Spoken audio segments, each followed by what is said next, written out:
41편. 가난한 자를 보살피는 자에게 복이 있으며 재앙의 날에 여호와께서 그를 건지시리로다. 여호와께서 그를 지키사 살게 하시리니 그가 이 세상에서 복을 받을 것이라. 주여, 그를 그 원수들의 뜻에 맡기지 마소서. 여호와께서 그를 병상에서 붙드시고 그가 누워있을 때마다 그의 병을 고쳐주시나이다. 내가 말하기를, 여호와여, 내게 은혜를 베푸소서. 내가 주께 범죄하였사오니 나를 고치소서 하였나이다.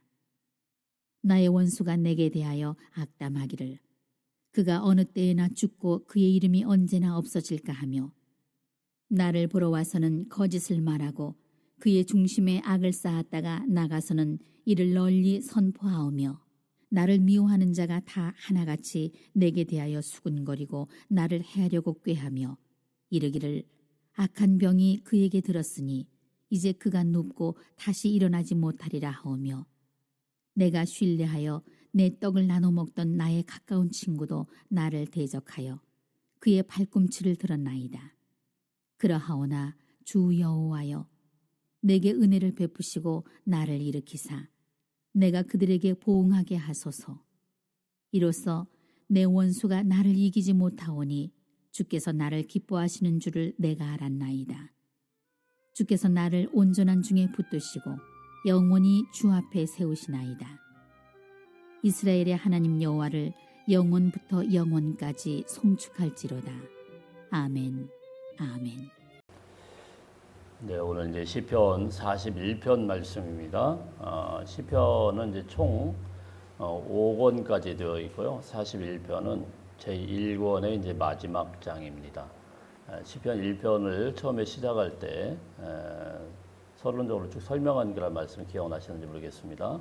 복에 대해서 말씀하시는 게 바로 시편이다. 시편은 복에 대해서 이야기를 하고 마무리도 복으로 되어 있다, 이런 말씀을 드렸는데, 오늘 1권의 마지막도 사실은 복에 대해서 마무리를 하고 있습니다. 그래서 1절에 보면은 복이 있으며, 이 말이 시편 1편에 복 있는 사람은 이란 말과 똑같은 히브리어 단어를 갖고 있어요. 아슈레라는 그런 단어입니다.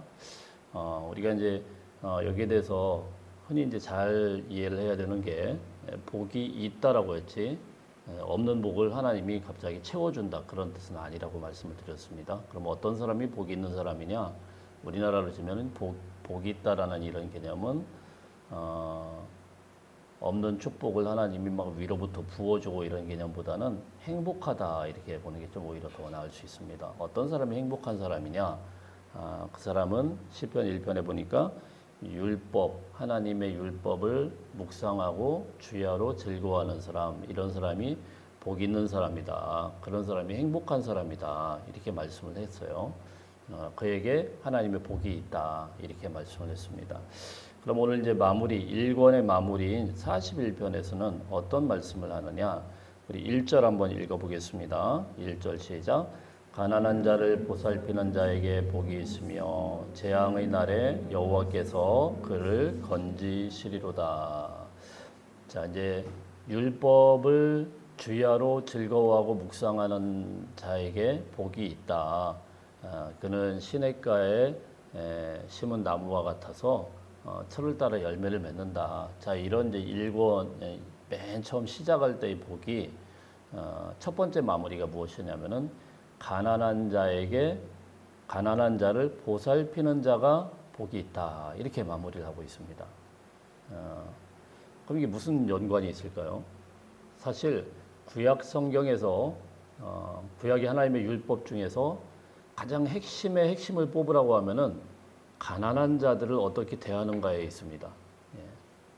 그걸 잘 이해를 할 수 있어야 돼요. 가난한 자, 왜 그러냐면 이 가난하고 가련한 자, 이런 사람들이 세상 가운데 넘쳐난다고 하면은 그거는 하나님의 공의가 사라진 거예요. 하나님은 본래 가난한 사람들 만들지 않았습니다. 다 똑같이 만들었어요. 똑같이 출발하고 하나님께서 이 땅에 똑같은 복을 주셨는데 왜 가난이 생겨나고 왜 어려움이 생겨나고 나보다 못한 사람이 생겨나고 잘난 사람이 생겨나고 이렇게 됐을까요? 이거는 하나님의 하나님의 통치 원리가 아니고 세상에서 악한 사람들이 계속 하나님의 법을 어기기 때문에 생겨난 사회적인 구조화입니다. 그래서 가난한 자를 하나님께서 계속 보시면서 가난한 자를 어떻게 대하느냐가 하나님의 율법을 잘 지키느냐 지키지 않느냐 이게 이제 판단되는 거기 때문에 성경에서 사실 구약 성경에서 가장 강조하는 율법은 무엇이냐면은 가난한 자를 어떻게 대하느냐, 가련한 자에게 어떻게 행하느냐, 자 이런 것들이 계속 나오고 있는 거예요. 가난한 자, 고아, 과부, 객, 나그네, 자 이런 자들을 너희가 어떻게 대하느냐, 그들을 하나님의 마음으로 부유하게 만들고 그들에게 하나님의 복음을 전하고 그들을 불쌍히 여기고 보살피게 되면 그거는 곧 하나님의 마음이다 이렇게 보는 거죠. 하나님의 말씀, 하나님의 율법을 잘 지키는 사람이다. 그래서 그런 사람이 복이 있다 이렇게 첫 번째 결론을 내리고 있습니다. 사실 이 오늘 시편 41편 말씀 같은 경우는 계속 앞에서도 40편도 마찬가지고 39편에도 마찬가지고 38편도 계속 오면서 다윗이 어떤 상태였냐면요. 육체적으로 굉장히 심각한 질병 가운데 있었어요. 오늘 3절 말씀에서도 보면 여호와께서 그를 병상에서 붙드시고 이렇게 이야기를 하거든요. 그가 누워 있을 때마다 그러니까 누워가지고 병상에 꼼짝도 못하는 그런 상황이었어요.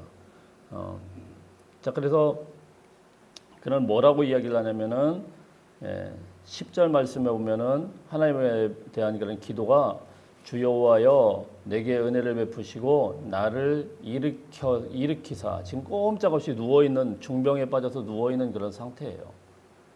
꼼짝없이 누워있는 그런 상태에서 다윗이 지금 이야기하는 것은 복에 대해서 이야기를 하고 있습니다. 꼼짝없이 누워있고 꼼짝없이 병들어서 아무것도 못하는 그런 상태. 자 이게 어떤 상태일까요? 사실 성경에서 가난한 자라고 이야기할 때는 이 가난한 자 이렇게 이야기할 때는 물질적으로 가난한 것도 물론 포함입니다. 물질적으로 가난한 것도 물론 포함인데 그거 말고도 정서적으로 사회적으로 약자들 자 이런 것을 포함을 합니다. 그러니까 외로워하고 소외받고 또 변두리에서 어떤 고통받는 그런 사람들 또 하나는 무엇이냐면은 질병으로 병상에 누워있는 사람 이런 사람도 가난한 자입니다. 왜냐하면 그 사람 누군가 돌보아주지 않으면 안 되니까. 그리고 영적으로 허덕이는 사람들 영적으로 뭔가 이 진리의 말씀이 없어가지고 어디로 가야 될지를 방황 가운데서 이 길을 못 찾아서 헤매는 그런 사람들도 가난한 자라 넓게 이야기하면 이렇게 다 이렇게 포함이 되는 것들입니다. 그러니까 사실 이 다윗은 지금 어떤 상황이에요? 가난한 자가 바로 자기예요. 자기에게 어떻게 대하느냐 이것이 굉장히 다윗에게 중요했습니다. 그래서 이제 그런 사람들에게 가난한 자를 보살피는 자가 있었다라는 거예요. 자기의 주변에 정말 자기를 불쌍하게 여기고 여러분 우리가 아파 보고 우리가 약해 보고 없어 보면은 그때 진짜 친구가 나타나지 않습니까? 평소에 우리가 건강하고 힘이 있을 때는요 다 친구예요. 돈 많으면 친구 아닌 사람이 없습니다. 건강하고 막 다 쾌활하면은 다 친구입니다. 좋아하지 않는 사람이 아무도 없어요. 근데 우리가 진짜 아파 보고 진짜 아무것도 없어 보고 바닥에 완전히 깔아앉고 그때 진짜 친구가 나타나죠. 그때 자기에게 정말 잘 대해주는 보살피는 사람이 있었어요. 그래서 뭐라고 하냐면은 가난한 자를 보살피는 자에게 복이 있으며 사실 다윗도 지금까지 그런 인생을 살아왔습니다. 다윗의 주변에 가련하고 억눌린 자들이 계속 몰려와가지고요. 아둘람굴이라는 곳에 같이 모여가지고 거기서 다윗의 어떻게 보면 최초의 임시정부가 거기서 시작이 된 거예요. 다윗이 정말 어렵고 힘든 그런 시절에 수많은 가난한 사람들이 그 굴에 모여가지고 하나님의 은혜를 구하고 같이 기도하고 그렇게 해서 하나님의 나라를 꿈꾸며 살았던 다윗이 평생 그렇게 가난한 자들 보살펴 왔습니다.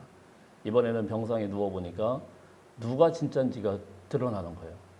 그럼에도 불구하고 끝까지 자기와 함께하는 그런 사람들이 있었고 그런데 이런 와중에서 딱 판단이 나는데 7절, 6절, 7절, 8절, 9절 이렇게 쭉 보면은 여기서 이런 사람들이 나와요.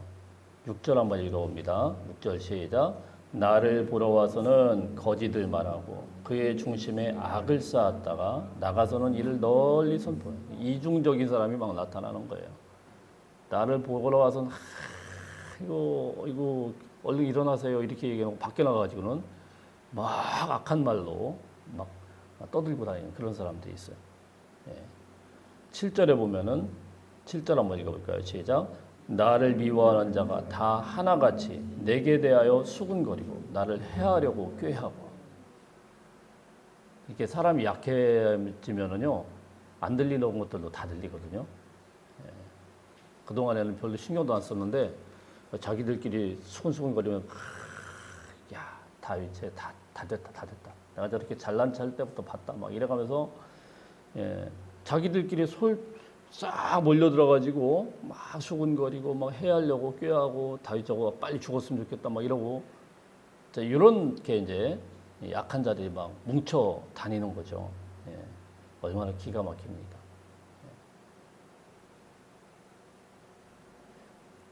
8절을 보면은 8절 한번 볼까요? 시작. 이르기를 악한 병이 그에게 들었으니 이제 그가 눕고 다시 일어나지 못하리라 하오며. 그러니까 이 사람들이 아이고 저 병 하나님의 심판으로 임한 것이다 막 이러면서 절대로 못 일어날 것이다 막 자기들 세상을 막 꿈꾸면서 막 이렇게 다니는 거예요. 평소에는 다윗 앞에서 꼼짝도 못하는 다윗이 뭐 최고의 왕 아닙니까? 그 앞에서 그냥 눈치 보면서 아이고 왕이 최고입니다 이러던 사람들이 다윗이 막 아파가지고 누워 있으니까 이렇게 뭉쳐가면서 막 비난을 하고 예, 안 하던 사람들도 막 그렇게 손가락질하고 조롱하고 인생 끝났다 막 이러면서 함부로 말을 막 붙이고 이 하나님의 말씀을 통해서 우리가 잘 뒤집어봐야 되는 게 언어의 습관들이거든요. 말을 정말 크리스찬들은 잘해야 됩니다. 예, 다들 말 때문에 상처받고 말 때문에 죄짓고 말 때문에 넘어져요. 예, 그냥 이중 플레이를 하는 거죠. 자, 이런 모습을 쫙 보는 거예요. 근데 그 와중에서도 어떤 사람들이 있습니까? 1절에 보면 가난한 자를 보살피는 사람들. 자기 곁에 끝까지 머물러 있는 충신들이 다윗의 주변에 끝까지 지켜줬죠. 예. 그래 나중에 보면은 다윗이 이 충신들의 목록에도 쭉 이야기를 합니다. 예. 자기를 위해서 목숨처럼 마지막까지 충성했던 그런 사람들. 자, 이런 사람들이 복 있는 사람이다. 심지어는요, 이때 되니까 어떤 사람이 나타나면은 9절 말씀해 보겠습니다. 9절 시작. 내가 신뢰하여 내 떡을 나눠 먹던 나의 가까운 친구도 나를 대적하여 그의 발꿈치를 들었나이다. 이 말씀은요, 굉장히 유명한 말씀이에요, 사실은.